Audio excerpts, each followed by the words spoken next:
Welcome back, everyone. To begin, I'd like to invite Tejo to chant for opening the sutra. An unsurpassed, penetrating, and perfect Dharma is rarely met with, even in 100,000 million kalpas. Having it to see and listen to, remember and accept, I vow to taste the truth of the Tathagata's teaching.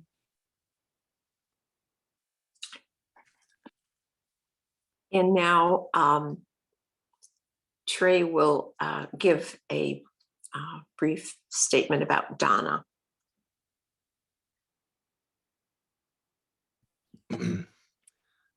In Buddhism, when practitioners share their understanding of the teachings and practice, it is offered freely as a practice of dana paramita. Dana is a Pali word that means generosity or to give freely, and this practice is done without expectation of getting something in return. This is the spirit of speaking about the Dharma.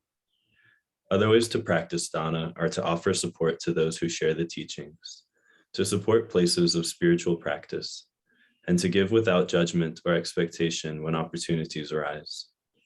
And those who share the teachings at Great Tree do so on a dana basis. So please support their practice by giving what you can. And in the chat is a link to John Orr's PayPal account, so you can give dana offerings that way or send a check payable to John Orr, and the physical address is also in the chat. So please give what you can.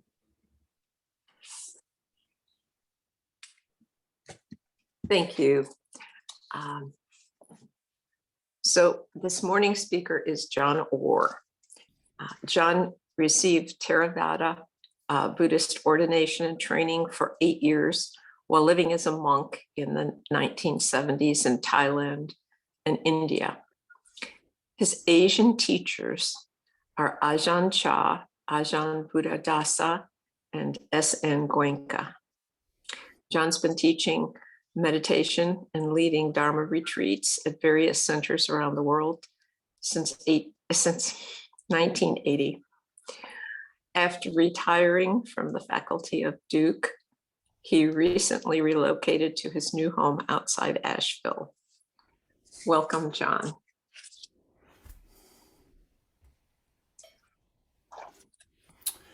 And thank you very much, and welcome to everyone.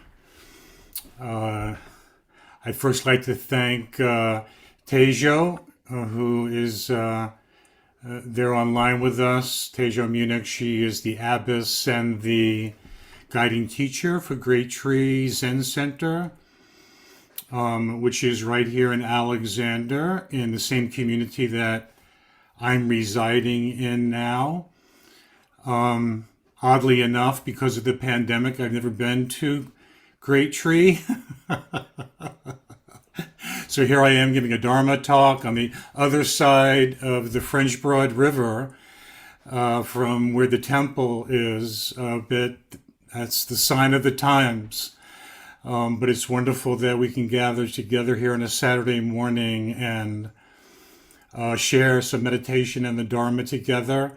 Very happy to see so many old friends from various places around the country, and also to meet some new friends as well, make some new friends, Dharma friends, as I don't know some of you who are connected with Great Tree.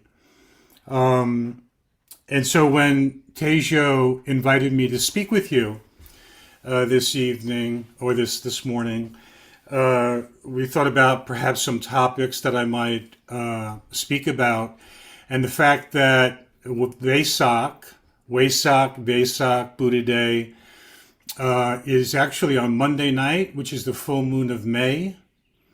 Tejo and myself thought it would be a good idea, perhaps, if I talked about this particular celebration and reflection of the Buddha's life. For those of you who don't know me, As I was introduced, my background is in the Theravada tradition. I started in the Hindu yoga tradition in New York City, and wanted to pursue, especially meditation, more fully. So I decided to travel to India, and to learn more about yoga and meditation. And as part of that journey, I did a trek outside of Kathmandu to the base camp of Mount Everest. And during that trek, which was a month-long kind of journey into the Himalayas, I spent a lot of time with Tibetan Buddhists. There were no hotels or restaurants to speak of as you got into the higher elevations. And so I either stayed in Tibetan monasteries or with the Tibetan families in their homes. And they would let you sleep on the floor and they'd cook a meal for you. And that's how you survived up there in the along this trek to the base camp of Mount Everest. And on that trek, someone told me about a place called Bodh Gaya, where the Buddha was enlightened in north central India.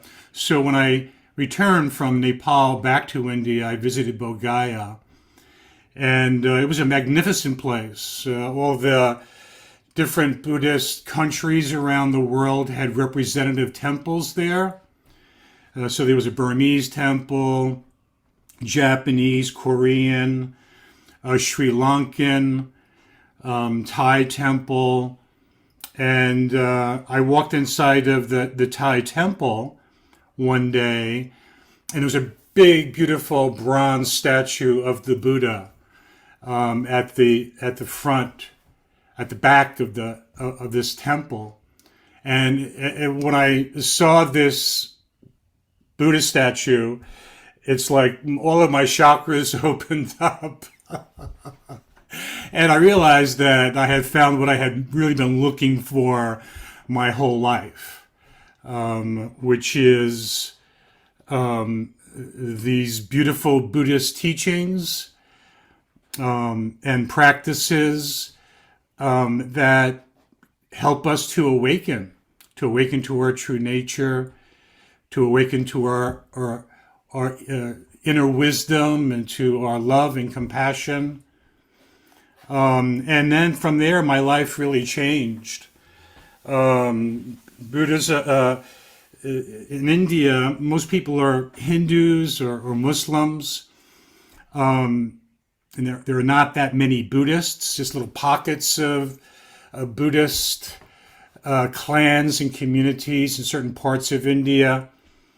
But in Southeast Asia, countries like Burma and Thailand and Sri Lanka, Buddhist countries, I decided to travel to some of those countries to learn more about Buddhism. And it was in Thailand, in southern Thailand, that I ultimately ordained. And so lived in Thailand and India over the years, about 8 years.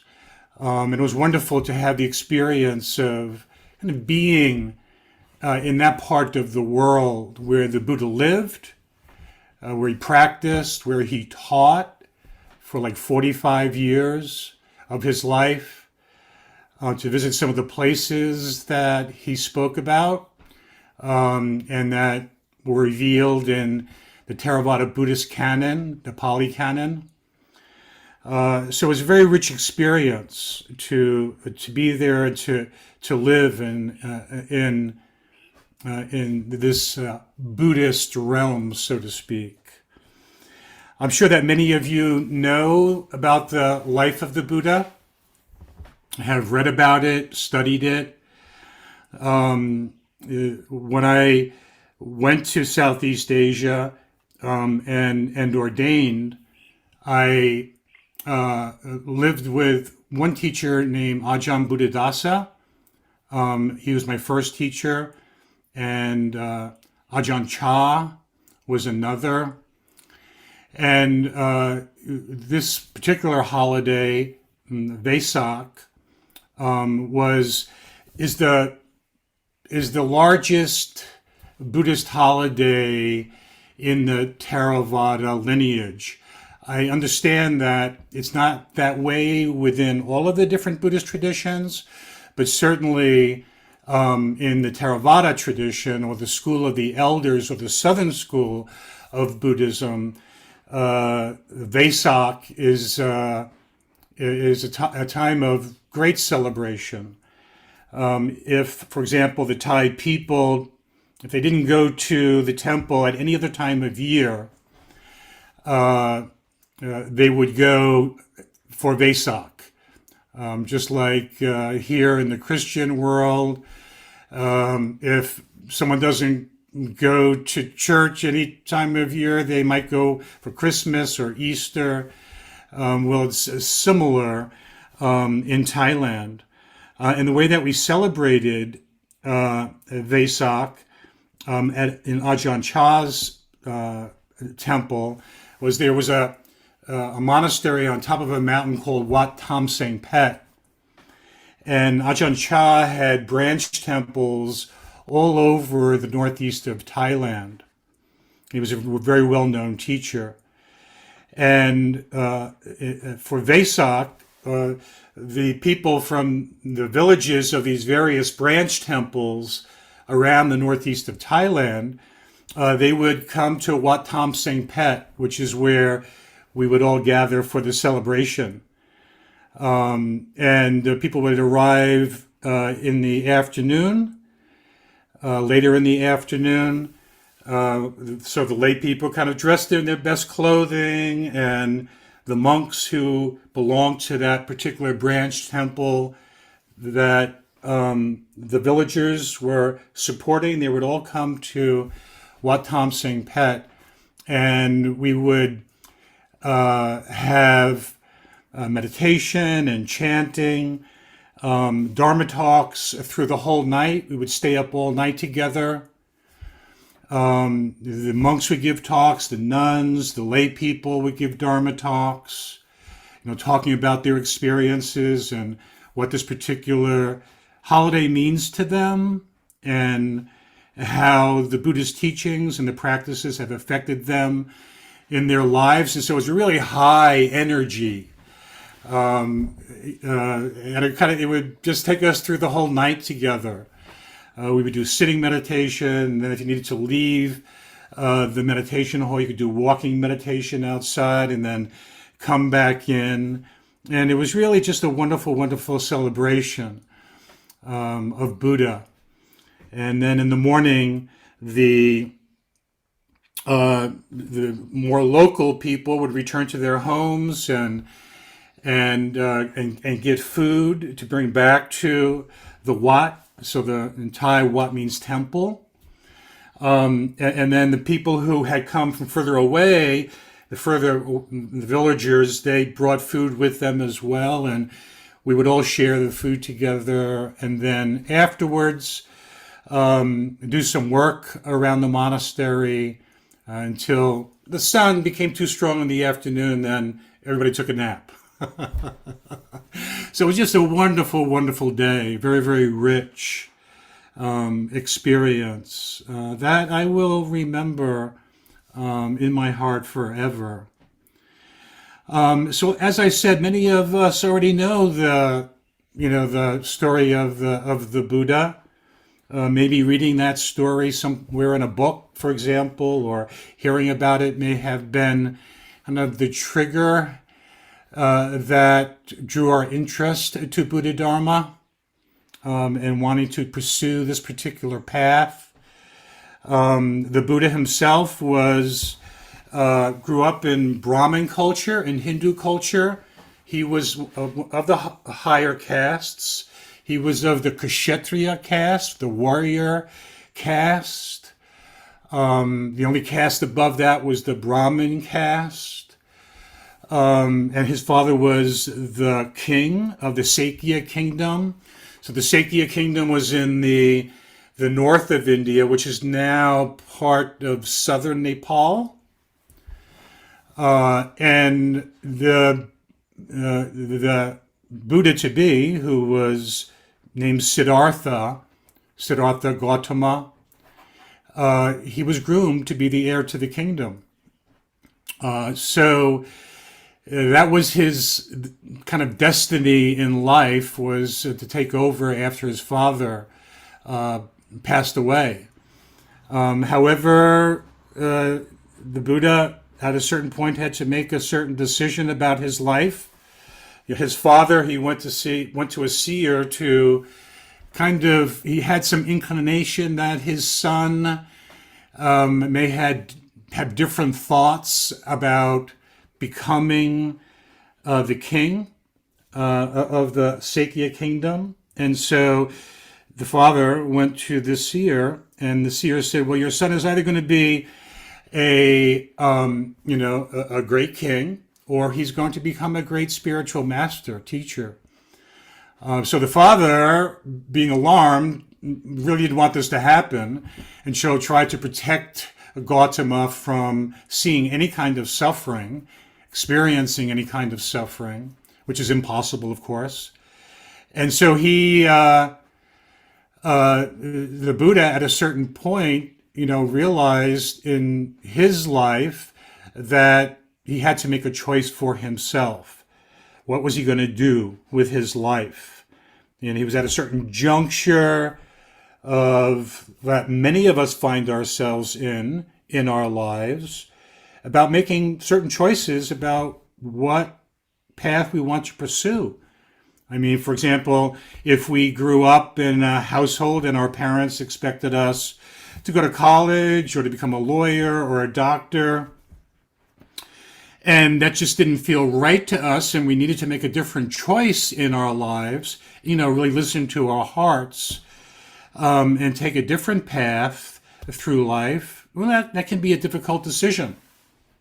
And there are certain points throughout our life where we have to make those difficult decisions concerning the circumstances of our lives. And it was the same thing, I believe, at the time of the Buddha, that he had to decide what it was that he was going to do, and what maybe compounded the challenge of that decision for him was that he had a wife and a child.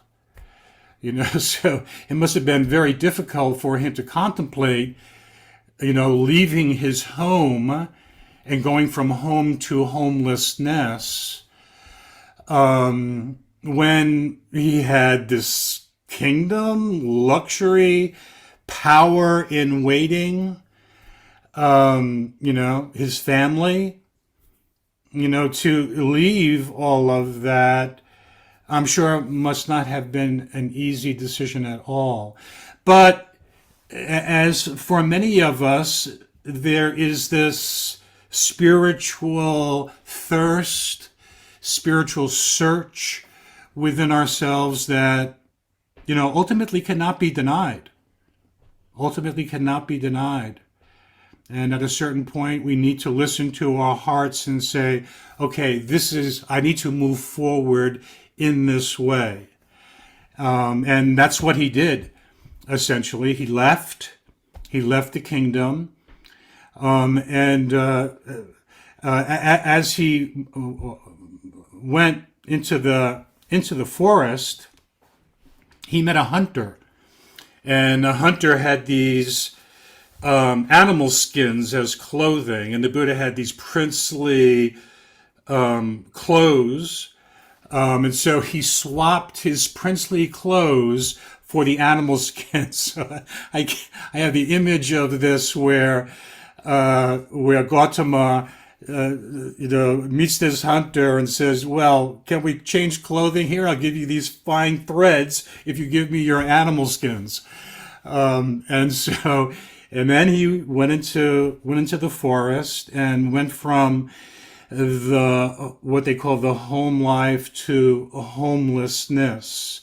And oftentimes in our culture, homelessness has kind of a negative connotation to it, because oftentimes people who are homeless are not necessarily homeless out of choice, but more because of the circumstances of their lives, they are homeless. That's not always the case. Some people may choose to be homeless, but for many homeless people, I think that this is the case. But there's a long history in India that goes back hundreds and thousands of years, where people who are spiritual aspirants, that they go forth from living in a home with a family into a homelessness. And at the time of the Buddha, many parts of India, especially the north central part of India, where the Buddha lived and wandered, there were forests, and not so many forests these days. You have to go really to the higher elevations of India and the Himalayas to find thicker forests. But during the Buddha's time, we're talking 2,600 years ago or so, that's where a lot of the sannyasis, or the sadhus, or holy men as they were called, that's where they lived and practiced, in seclusion, in forests, in caves, and haunted shrines, far from the haunts of humankind, as the Buddha would put it. And so they practiced a lot in solitude, oftentimes in smaller numbers. And the practice of the time then was jhana meditation. So jhana meditation, or absorption meditation, is really a highly concentrated meditation practice where there are increasingly refined concentration states, like form jhanas or absorption states, and formless jhanas, where the mind becomes increasingly concentrated and one experiences different qualities of rapture, of bliss, of perception, non-perception, elevated forms of deeply concentrated meditative states. And the Buddha realized that he needed a teacher, as we all need a teacher. It's very, very difficult to awaken by oneself. This is the difference between a Tathagata, or someone who is more self-awakened, versus someone else who is awakened with the help of a teacher. It's very difficult to awaken by oneself in a vacuum. Oftentimes we need a teacher and a community of people to help to support us in this process of inner awakening. And so the Buddha recognized that, he needed a meditation teacher, essentially. So he met two. The first one, his name was Alara Kalama, who taught this kind of jhana practice.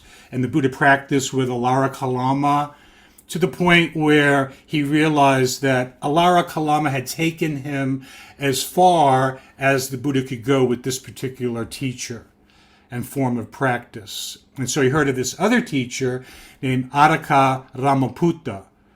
And Adhika Ramaputta was well known as a meditation master in India. And again, it was jhana practice that this particular teacher taught. And the Buddha went all the way up into the formless jhana of perception and non-perception, which is the fourth formless jhana, and realized that when he would come out of the highly concentrated meditative state, that he would still experience certain defilements of mind, what we refer to in the Theravada tradition as kilesas. I don't know what you call it in the Zen tradition, but he experienced elements of fear, or negativity or anger or judgment or greed or grasping or feelings of separateness. And so when he was experiencing, when he come out of the jhanic state, the concentrative state, into his more, shall we say, more normal consciousness, he would see that these seeds of suffering within himself were still there. And that the absorption states themselves didn't eradicate the kilesas or the defilements of mind or the emotions that he was experiencing, the afflictive emotions that he was experiencing. And so he went to Araka Ramaputta and said, "Is this all you have to teach me? Because I sense that there is more." And Araka Ramaputta said, "This is the end of the line.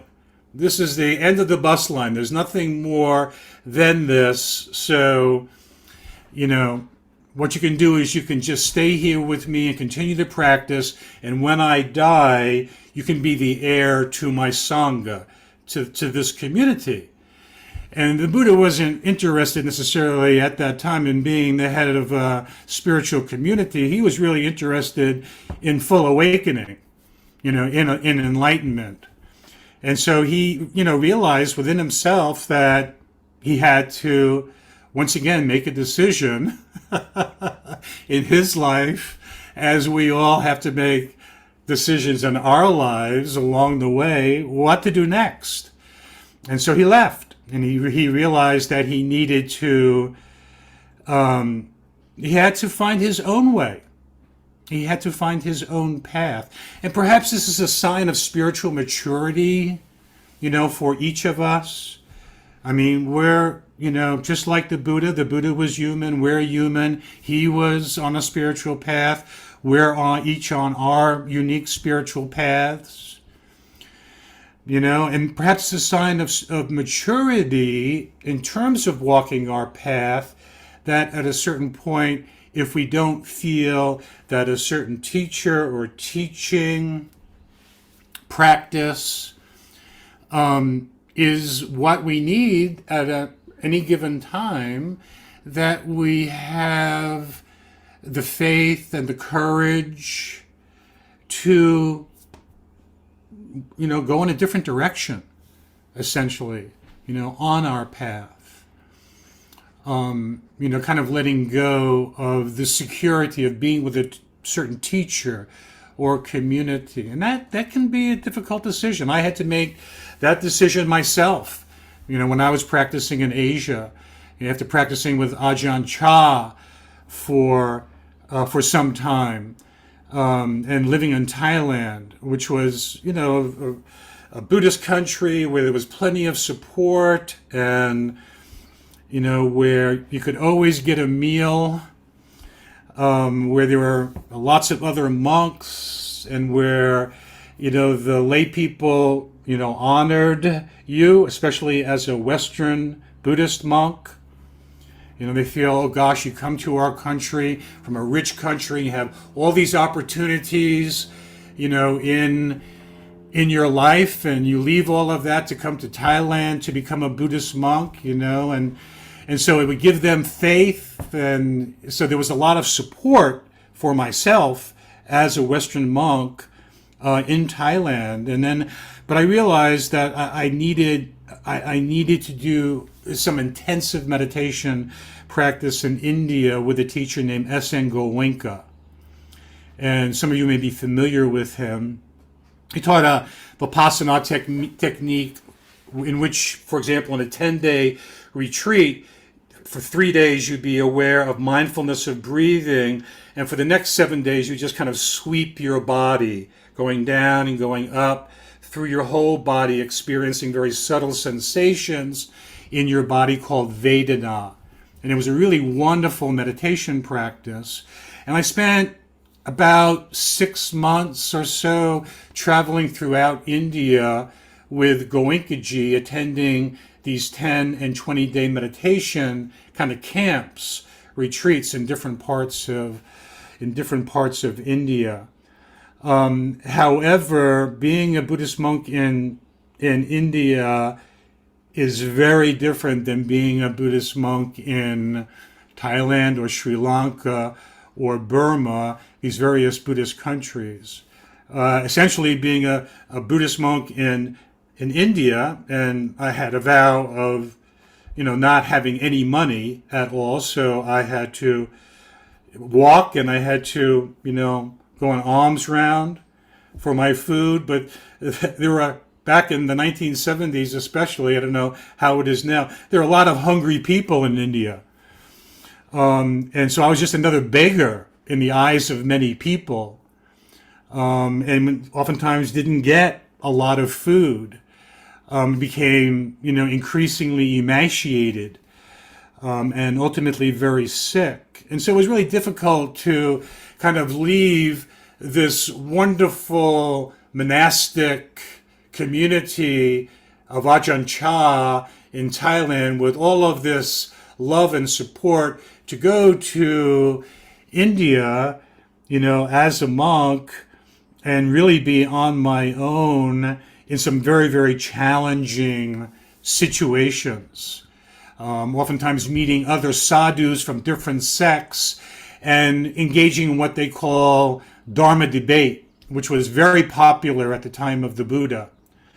Where during the time of the Buddha, there were lots of different spiritual sects which were wandering around India and kind of meeting each other and having these in-depth Dharma discussions. It was a very, very rich time at the time of the Buddha, and something similar I was meeting when I was in India. But there were challenges. I remember one time I was in Bombay and I was staying at a Hare Krishna temple. It was a beautiful new Hare Krishna temple that had recently been built. But I knew that I could get a meal there, perhaps, and a place to stay.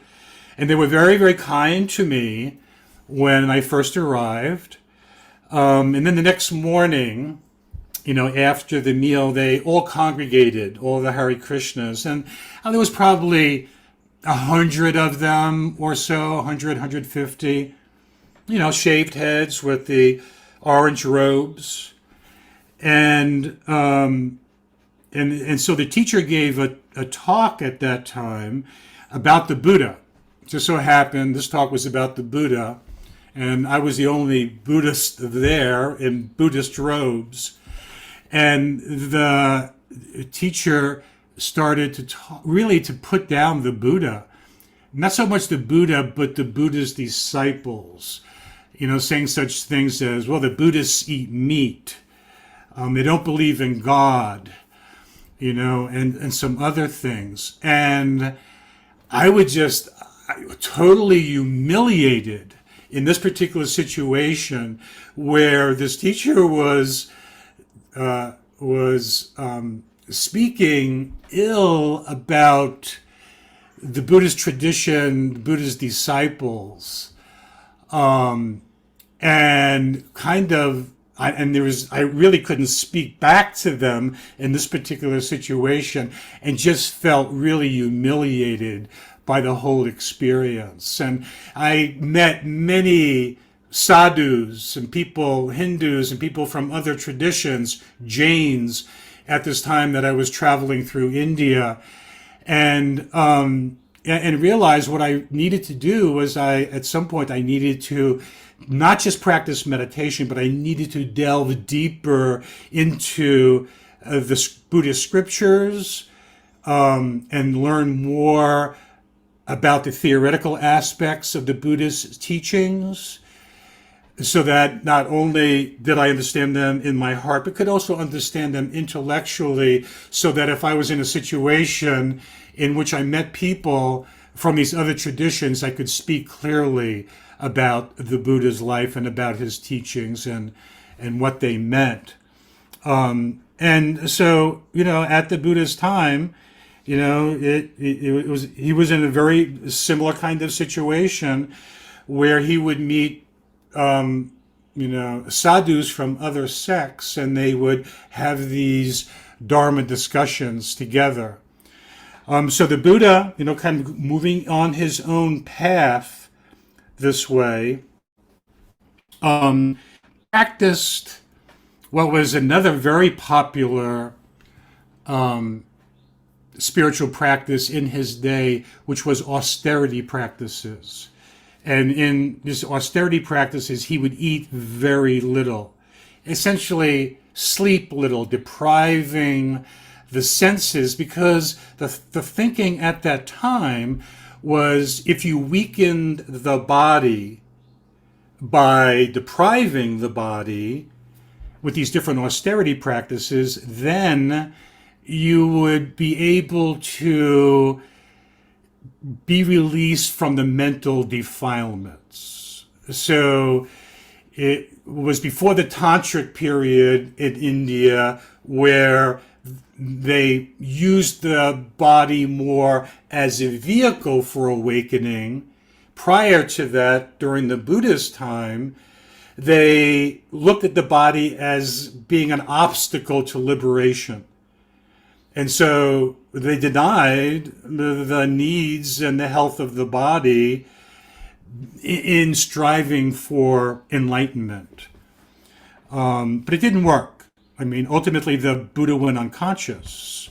He ate so little that he was skin and bones. And maybe you've seen the statues of the Buddha where he's emaciated, and where you can see is his ribs and his face is gaunt. He doesn't look well at all. This was his austerity period. And finally, when he went unconscious, there was a young girl who found him unconscious. And she gave him some milk and brought him back, essentially. And then the Buddha realized that this is not the way, this is not working. And so, again, as we all do in our lives, our path changes a little bit. We make subtle changes in our meditation practice, in what we're primarily focusing in our meditation practice, or what we're reflecting on in terms of teachings, etc. We make the subtle changes that we know in our hearts, this is the next step for me. This is what I need to do. Just kind of listening to our hearts, not listening to our minds and what might go on in terms of the consequences or the advantages of doing this or that, because that usually obscures more clarity for us. But when we really listen to our hearts know the right path, the right way forward, the next step to take. And the Buddha realized that he needed to make a change. And so he started taking better care of himself and eating more and, perhaps resting more and kind of just cutting back a little bit on this very intense way that he was practicing that didn't lead him to liberation, but actually was leading him to more suffering.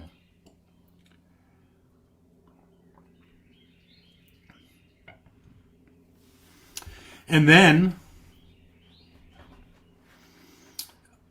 as the story goes, he was sitting under a pipala tree in what's called Bodh Gaya, now near the town of Gaya in north central India. And he had befriended a group of children from the village nearby. And these children would bring him food, and this was part of, what helped to revive him, to make him a little bit healthier. And he was meditating under this pipala tree. And he came closer and closer to awakening. And the way that he did this was that he started to pay more attention to not just the concentration aspect of his meditation practice, but looking more at the arising and ceasing of objects of body and mind that he was experiencing moment to moment in his meditation. And so he started to pay more attention to, for example, the fear or anxiety, or when he was experiencing negativity, or when he was experiencing more grasping and clinging in his mind. He started to pay more attention to these different objects, sensations, and mental formations and emotions. Remember, he was human. He was experiencing all these different arisings, manifestations, experiences of his body and mind. And so he started to see more clearly into the nature of the body and the mind, and this, that everything was arising and ceasing, and start to have deeper insight into impermanence, into emptiness, into interdependence of the body and the mind. And as a result of this, he started to come closer and closer to liberation. And as many of you know the story of the Buddha, as on the night of his awakening, that there were various forces of, say, Mara, or the evil one that was trying to distract him from fuller awakening. And all of us are very familiar with Mara. We know Mara in our experience, so we're meditating, for example, and we're feeling a little bit of restlessness and think, well, maybe, I've meditated enough, so I'll just get up and I'll look at my emails, or I'll make a phone call, or do something else to distract myself. Well, the Buddha, similarly, as he was coming closer and closer to awakening, the night that he was awakened, that Mara was kind of putting forth certain distractions for him, whether it be beautiful women, whether it be stampeding elephants, different forces that he would have to kind of be present with and meet with a deep presence and awareness, so that he wouldn't get drawn into them and distracted from his moment, knowing that this was his time to awaken. And one powerful, very powerful image that that I have in my mind, and oftentimes we see in statues of the Buddha or pictures of the Buddha, is the earth watch sign, where he has one hand like this, and then the other hand is touching the earth. And the earth watch sign essentially was that moment in that night of his awakening where he had a very strong intention that this is the time for me to awaken, and asking the goddess of the earth to bear witness to this moment, essentially to support him, to aid him, in his awakening. And he did awaken. And he, as is described in the Pali Canon, there were 3 stages of the night in which this happened. So the first stage of the night is when the Buddha had deeper insight into what we refer to in the Theravada tradition as dependent origination. And if I can screen share right here, yes, I can, thank you. I'm going to pull up this diagram right here. So this is the chain of dependent origination. So in the Theravada tradition, this is called Paticca Samuppada. Paticca Samuppada. And essentially, it is a kind of cycle that we all experience, each of us here. Every human being experiences it, including the Buddha. And it's essentially the cycle of birth and death and rebirth that happens not just from one lifetime to another, but also from one moment to another. So it begins with what we call avidya, or ignorance, or not being in touch with our true nature, not being in touch with our true essence, with our Buddha mind, with our awakened mind.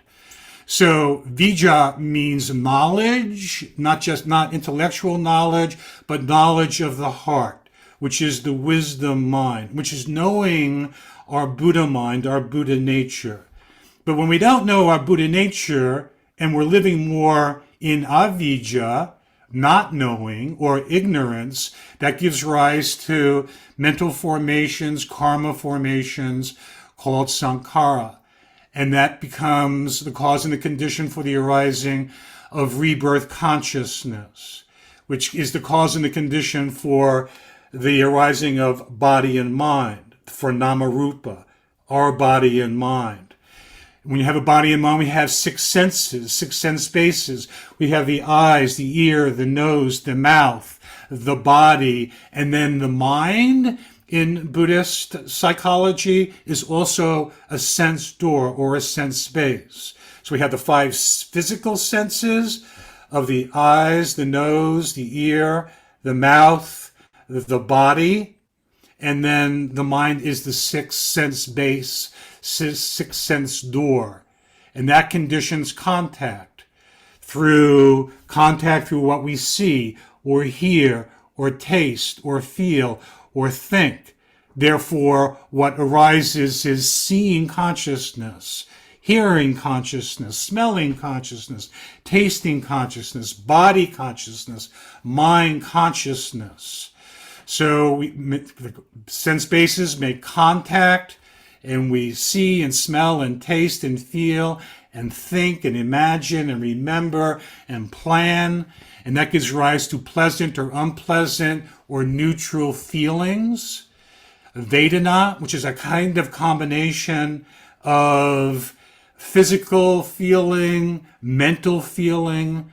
I guess the best way to describe it, we call it Vedana, or feeling. So if we make contact with something which is pleasant, we see something pleasant, a beautiful tree or a bird, it gives rise to pleasant feeling in the mind. If we see something which is unpleasant, like my cat Baba vomiting on the ground, I wake up in the morning and there's vomit on the carpet, I see that, unpleasant feeling arises in the mind, gives rise to sense of discomfort or disliking or not wanting or aversion. Or if he experiences something pleasant, gives rise to comfort and liking and wanting more, of course, of what is pleasant. So it's kind of really conditioned in our mind that when we make contact with something which is pleasant, we like it, we want more of it. We oftentimes grasp after more. If we make contact with something which is unpleasant, feels uncomfortable, we feel aversion, dislike, oftentimes not wanting any more of that. And oftentimes our life is kind of going back and forth between what's pleasant and what's unpleasant, what we like, what we don't like, what we grasp after, what we feel aversive to. And oftentimes when we're caught in that, especially when we're moved to the next part, which is clinging, when we're clinging onto what we like or we're clinging onto what we don't like, that it gives rise to more and more the sense of self, I, me, that wants this or doesn't want this, likes this, doesn't like this.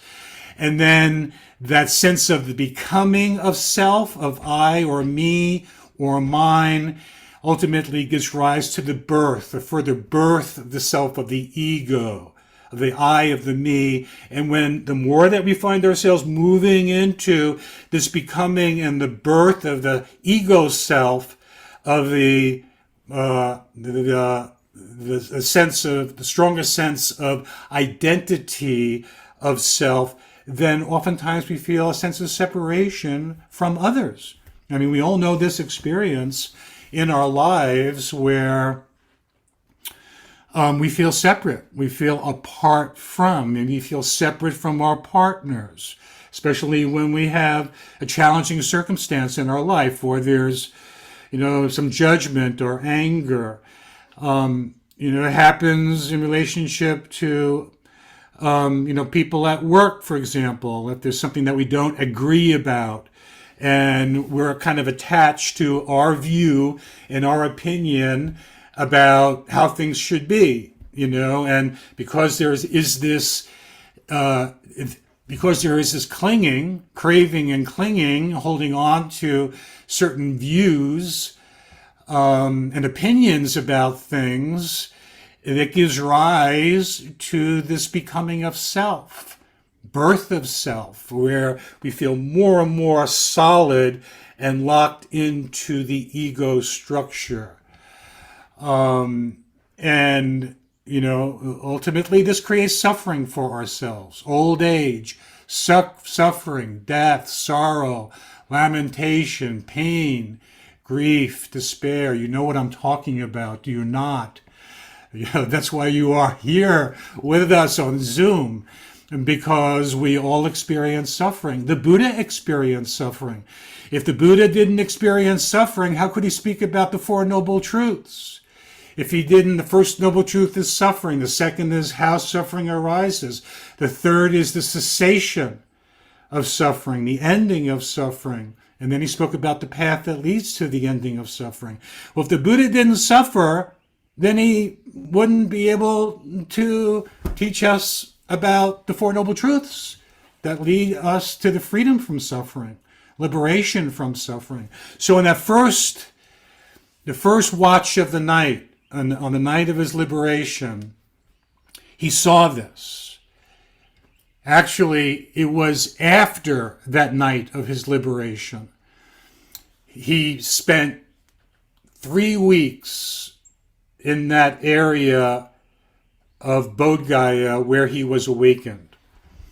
And it was during that first week after his awakening, the night of his awakening, that he started to reflect upon what went on in me during this whole process of my awakening.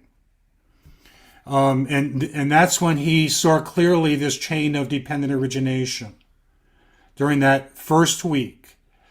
And then on the second week after his enlightenment, he said he saw what it was that broke that chain of dependent origination.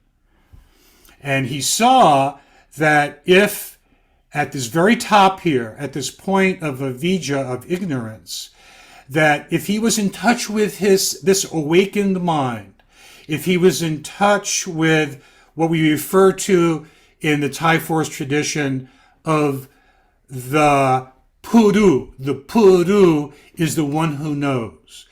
In Thai, the word Pu, it means person, and Ru means to know. So it's the one who knows. The one who knows their pure mind. The one who knows pure awareness. The one who knows who's in touch with their awakened nature. That increasingly in our practice, we come into contact with our true nature, with our Buddha nature, our Buddha mind, because it's always there. It's never apart from us. It's always there. It's the essence of our being. The Buddha referred to it as the unborn, the uncreated, and undying. He said, "O monks," and when he said, "O monks," he also means nuns. "O monks, there is this unborn, this uncreated, this undying. If it were not for this, there would be no reason for our practice. If our practice is just relegated to relative reality, and to, a just ordinary mind, conceptual mind, it would be very, very limited." But he said, "Oh, monks, there is this unborn, uncreated, and undying." And so the more that we are in touch with this within ourselves, then it doesn't, with vijja, then it doesn't give rise to mental formations and sankharas, karmic formations. It doesn't give rise to rebirth consciousness. It doesn't give rise to body and mind, the six sense bases, contact, feeling, craving, clinging, becoming of self, of I, of me, and all the suffering of old age, sickness, and death and sorrow. It doesn't give rise to all of that. So during that third week after his enlightenment, he put it all together. He saw what caused suffering. He saw what the cessation of suffering, how suffering ceases. And that became essentially the formulation of the Four Noble Truths, of the Eightfold Path, of all the teachings that he did on non-self, on no self, on anatta, on anicca, and then he started his dispensation. I'll just stop this share right here. And so then he decided to teach it to others, gratefully. First to his 5 ascetic friends, where he began to turn the wheel of Dharma. He taught them, they became awakened. And more and more people, throughout that part of India learned about him and his teachings. He taught for 45 years, lived a long, long life. Different from Jesus Christ, who, died at a relatively young age. The Buddha went forth when he was 29. He was awakened by the time he was around 35 or 36 years old. He lived to be 80 years old, so he had a long dispensation.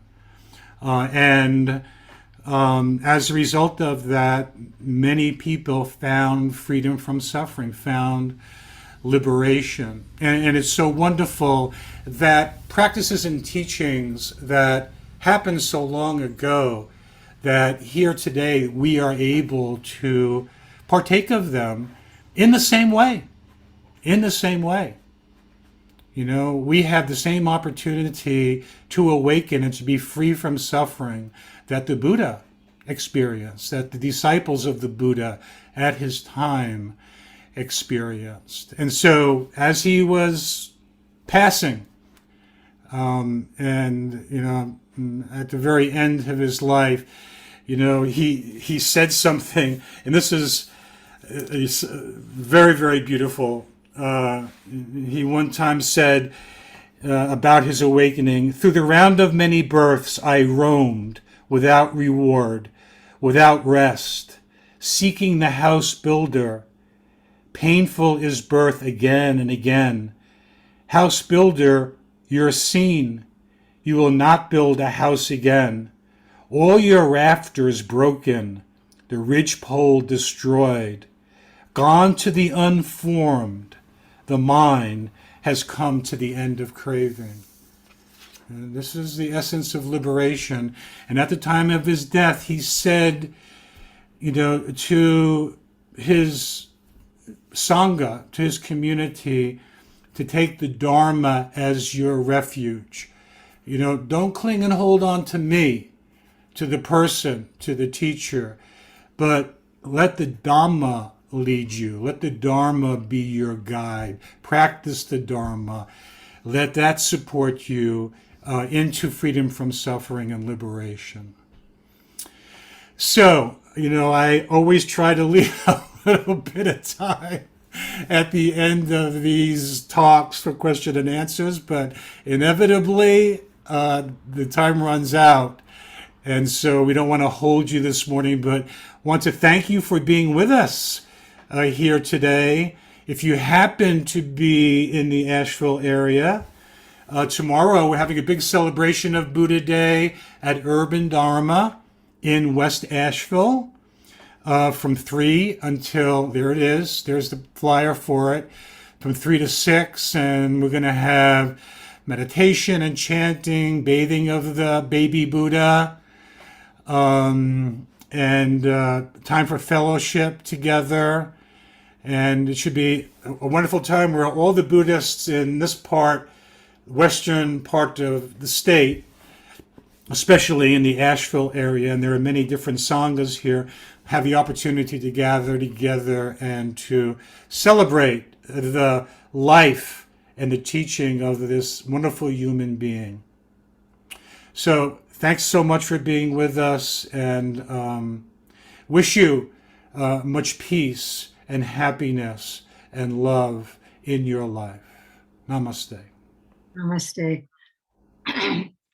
Thank you very much, John, for this nice talk. I think one of the reasons I wanted you to talk about Wesak was because we are having that celebration tomorrow. And I thought it would help people to sort of understand what it was. So thank you very much. So now we give back the merit. It's call and response. So if someone could respond, may the merit of this practice May the merit of this practice benefit all beings benefit all beings and bring peace. and bring peace. Thank you. Thank you so much, John and everyone. Bye-bye now. Take care.